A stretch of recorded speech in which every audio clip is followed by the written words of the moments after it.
As this week's Torah portion opens, the children of Israel are finally leaving slavery in Egypt.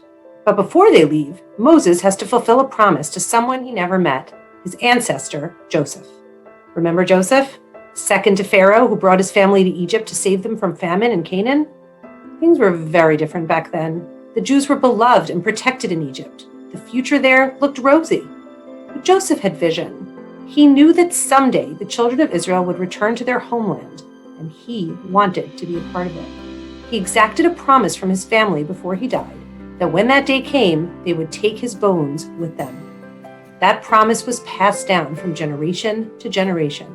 So now, as the children of Israel were fleeing Egypt, Moses stopped to take Joseph's bones.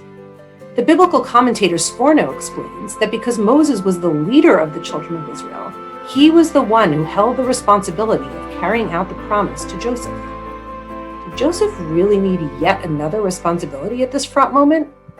He was leading a people who had never been free, a people who did not yet know how to be free, into a long and dangerous journey through the desert.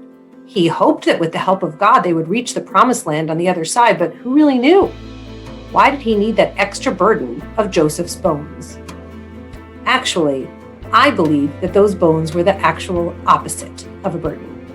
Moses needed to be the one tasked with the responsibility of the bones because they were what gave him the strength to continue to lead the children of Israel through their journey.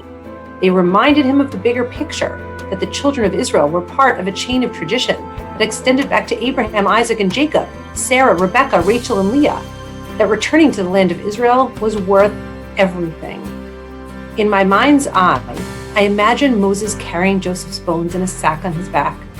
As he puts one weary foot in front of another, leading his unruly and fractious people through the desert, he reaches back every once in a while to touch the bones, to gain perspective and to take strength of purpose from them.